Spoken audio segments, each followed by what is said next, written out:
చేయడంలో లేదా మిమ్మల్ని పేరు పేరున పిలవడంలో కానీ ఏ ఏర్పాట్లు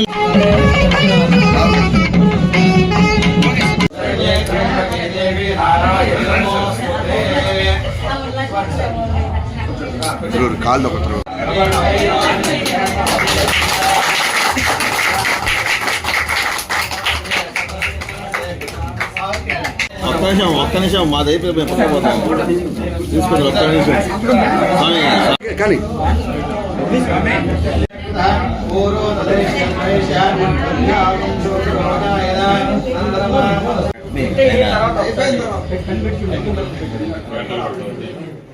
చేసుకుంటున్నా. నేటి సంఘ అధ్యక్షుడు దర్శన్ నాయుడు గారు వేదిక మీద రావాలి.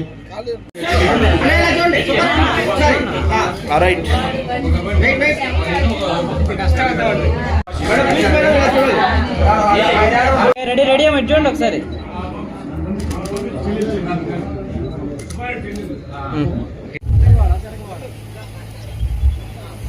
సార్ ఎవరెవరు చైర్లో వాళ్ళు కూర్చోవాలి. సార్ నియోజకవర్గ ఎమ్మెల్యే గారు శ్రీ కాకర్ల సురేష్ గారిని సాధారణంగా వేదిక మీద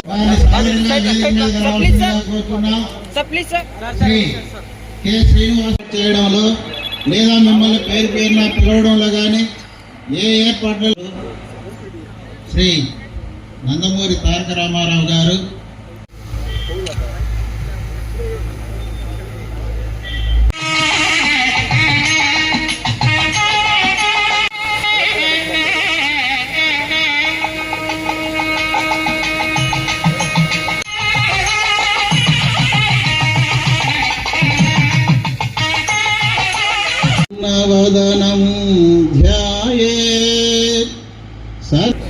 ఎంపీ సార్కి కూడా అభినందనలు తెలుపుకుంటున్నాను. జిల్లా general secretary Venkateswara Reddy sir గారికి కూడా ధన్యవాదాలు తెలుపుకుంటున్నాను. మమ్మల్ని ఎన్నికలు చేసిన మండల ప్రజలకు ధన్యవాదాలు వారిని ఎన్నుకున్న ఎంపీటీసీలకు అందరికీ ధన్యవాదాలు తెలుపుతున్నాను. చేసిన దీంట్లో కార్యక్రమంలో భాగం పంచుకున్న మన నాయకులు, అలాగే మన యువత, ముఖ్యంగా యువతకి నా ధన్యవాదాలు. వారు దగ్గరున్నారు, ఈ కార్యక్రమం దగ్గర ఉన్నారు. అలాగే ఈ ఎలక్షన్కి రథసారథులుగా ఉన్న మన రిపెంట సుబ్బారెడ్డి గారు, అలాగే మన నర్సారెడ్డి గారు, వీళ్ళిద్దరూ నడిపించారు నిన్న కార్యక్రమం. వాళ్ళిద్దరికీ కూడా ప్రత్యేకంగా నా ధన్యవాదాలు తెలుపుకుంటా ఉన్నాను. అలాగే ఒకసారి చూస్తే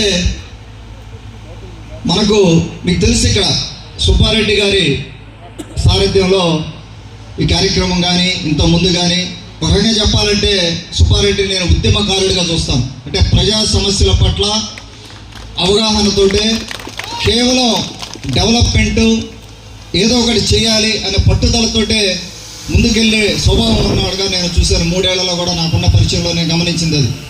ఒక ఉద్యమమే చేస్తాడు, ఏదైనా అవసరం అయితే చేశాడు కూడా. సమ్మర్ స్టోరేజ్ ట్యాంకు దాని నుంచి ఉద్యమకారులుగా చేసింది. అలాగే మన బీజేపీ నుంచి మాజీ జడ్పీటీసీ మన నారాయణ రెడ్డి గారు ఉన్నారు, పెద్దలు, వారు వింజమూరు మండలం నుంచి. అలాగే జనసేన నుంచి సత్యనారాయణ గారు కూడా ఉన్నారు, వారి పార్టీ నుంచి. వారందరికీ కూడా నా ధన్యవాదాలు తెలుపుకుంటా ఉన్నాను. ఒకసారి మీరు చూస్తే ఈ రోజున మన తెలుగుదేశం పార్టీకి ఉన్నారు.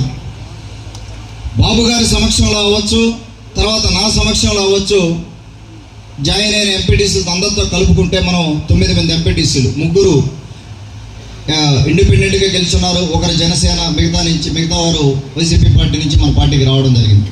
వారందరికీ కూడా నా ధన్యవాదాలు తెలుపుకుంటాను. ఒకసారి ఈ రోజున మండల ఎంపీపీ అధ్యక్షురాలుగా ఎన్నికైన మన వనిపంట హేమావతి గారికి ప్రత్యేకంగా నా ధన్యవాదాలు తెలుపుకుంటూ, వారి నాయకత్వంలో రాబోయే రోజుల్లో ఎన్నో అభివృద్ధి పనులు చేయడానికి మనం ముందుకెళ్తాం. మాతో నా సహకారం ఎప్పుడూ ఉంటుంది. వారికి రాబోయే రోజుల్లో ఇంకా ఎన్నో కార్యక్రమాలు మనం చేసుకోవాల్సి ఉంటుంది. అలాగే మన ఆనంగ రమణన్నకి నా ధన్యవాదాలు. బసిరెడ్డి సుమలత గారికి, కాటం ప్రసన్న గారికి, గోల మల్లికార్జున గారికి, అలాగే మౌనిక గారికి, పల్లా పురుషోత్తం గారికి, మన మోహన్ రెడ్డి గారు కూడా సహకారం ఎంతో ఉంది. అలాగే ఏకసిరి భవారి గారు. సో వీళ్ళు ఏంటంటే 9 మంది ఎంపీటీసీలు ఉంటే నిన్నంతా మొత్తం పత్రికలు, సాక్షి పత్రిక కానీ లేకపోతే మీడియా ఛానల్స్లో కానీ పెద్ద పెద్ద నాయకులు మాట్లాడి ప్రజాస్వామ్యం కూని అయిందంట. ప్రజాస్వామ్యం కూని అవ్వడం కూని అయింది ఇప్పుడు కాదు, గత 5 సంవత్సరాల్లో ప్రజాస్వామ్యం కూని అయింది. వైసీపీ పరిపాలనలో ప్రజాస్వామ్యాన్ని భయంకరంగా కూనీ చేశారు. అందరూ చూశారు. అది ఇందులో ఏం సీక్రెట్ ఏం లేదు. ప్రజలందరూ చూశారు. ఎవరు కనీసం నామినేషన్లు వేసుకునే పరిస్థితి కూడా లేదు. మీరు చూశారు గత 5 ఏళ్ళుగా కూడా. ప్రజాస్వామ్యం కూనీ చేసింది మీరు, మేం కాదు. తెలుగుదేశం పార్టీ ఎప్పుడు కూడా క్రమశిక్షణ కలగల పార్టీ. అన్నగారు స్థాపించారు పార్టీని ఒక క్రమశిక్షణతోటే. బాబు గారు ఎప్పుడు కూడా ఒక క్రమశిక్షణతోటే ముందుకెళ్లాలని కోరుకునే వ్యక్తి. అలాగే లోకేష్ గారు కానీ యువ నాయకత్వం అయినా కూడా ఒక క్రమశిక్షణతో ముందుకెళ్లాలనుకునే నాయకత్వం ఇది. దీంట్లో ఎప్పుడు కూడా తప్పులు చేయొద్దని ఎవరు, తప్పులు చేయమని కూడా ఎవరు చెప్పే పరిస్థితి ఉండదు. బాబు గారు చాలా సీరియస్గా ఉంటారు ఈ విషయాల్లో. కానీ నిన్న జరిగింది, మాకు 9 మంది ఎంపీటీసీలు ఉన్నా కూడా మీరు ఎలక్షన్ ఎలా గెలుద్దామని ముందుకు వస్తారు, ఎలా గొడవ చేస్తారు అసలు నాకు అర్థం కాదు. 9 మంది ఎంపీటీసీలు ఒక పార్టీకి ఉంటే ఉన్నది 12 మంది ఖచ్చితంగా గెలిచే పరిస్థితి ఉన్నప్పుడు దీనికి ఎనకాల నుంచి ఎన్నో కుట్రలు చేశారు. 3-4 రోజుల నుంచి ఇదే పనిలో ఉన్నారు. నేను అంటాడు ఒక ఆయన, నేను ఇక్కడ కూర్చొని ఉంటే, ఎమ్మెల్యే గారు మీరేదో మంచివాళ్ళు అనుకున్నాం. మంచివాళ్ళు దేనికి మంచివాళ్ళు? పద్ధతైన రాజకీయం చేస్తే మంచివాడిని. పద్ధతి తప్పితే మంచివాడు ఎట్టవుతాం? డెఫినెట్గా అవ్వం. కుక్క చేస్తాం ఒక సమస్యలు. మీరు పద్ధతిగా రాజకీయం చేయండి. ఒక పక్క మన నారాయణ రెడ్డి అని చెప్పినట్టుగా వింజమూరు మండలాన్ని మొత్తం గాలి కుదిరేశారు. 40 ఏళ్లుగా ఇంతమంది ధనవంతులు ఉన్నారు వింజమూరు మండలంలో. లక్షాధికారులు ఉన్నారు, కోటీశ్వరులు ఉన్నారు, పెద్ద పెద్ద రాజకీయ నాయకుల్ని వింజమూరు మండలం చెల్లారు. ఇటువంటి వింజమూరు మండలంలో దారుణమైన పరిస్థితి. నేను వచ్చినప్పటి నుంచి చూస్తూ ఉన్నారు. డ్రైనేజీ పరిస్థితి దాదాపు 3-4 డ్రైన్స్ ఉంటే మొత్తం కంప్లీట్గా బ్లాక్ చేసి పారేస్తున్నారు డ్రైన్లు. అదే వాటితోనే ఎంతమంది, ఎన్ని కుటుంబాలు ఇబ్బంది పడుతున్నాయి, ఎన్ని కుటుంబాలు ఆరోగ్య సమస్యలతో ఇబ్బంది పడుతున్నాయి. పేదోళ్ళ పరిస్థితి ఏంది?